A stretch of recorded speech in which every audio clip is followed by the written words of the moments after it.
Hello, sound check, sound check. So, handheld. Gamit ko ngayon itong Supremo Ultra HD Pocket camera sa pag-film and I'm using the wired microphone. So, ito siya. Ganito siya kahaba. So, wired na to.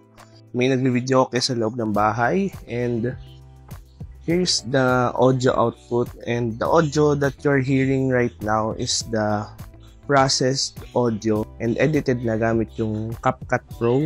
So here's the sound output. Of course, hindi stable itong video na to dahil nga we are using the 30 fps. We are using it without EIS stabilization. But what you're seeing now is a video that process na yung stabilization niya via CapCut Pro pa rin. And the noise, the voice enhancement using the CapCut Pro features then and the noise reduction. So how's the quality? Kung gagamit kasi tayo ng EIS dito sa camera na to, mas magiging madilim siya since mababa yung pasok ng light dito sa camera and naka-crop din siya or nazo-zoom in when we are using the EIS stabilization dito sa camera. Dahil kinocompensate nga nung camera yung shake movement sa camera by reducing the quality of the video.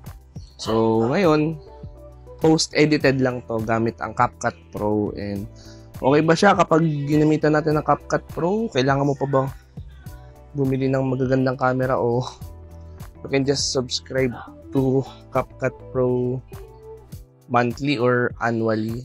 So just want to test the quality. We are now recording at 30 fps with 1080p resolution. Kamusta ba yung quality? Sound test, sound test.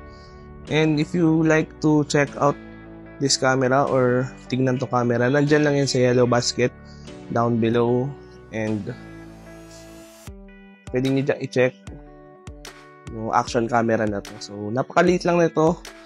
Perfect to for outdoor video recordings or pwedeng band recordings din, or you just want another camera angle dun sa mga videos mo. Pero pwede na rin siya for vlogging, I guess. Medyo kailangan mo lang ng konting editing, konting tweaks dun sa kanyang. Gumagamit rin pala tayo ng parang sunny na option dito. Kumbaga hindi siya auto yung filter nung pinaka-camera. So medyo magiging warm yung color nito sa output niya. So how's the quality? Check nyo na lang sa yellow basket down below. And like, share, and follow for more.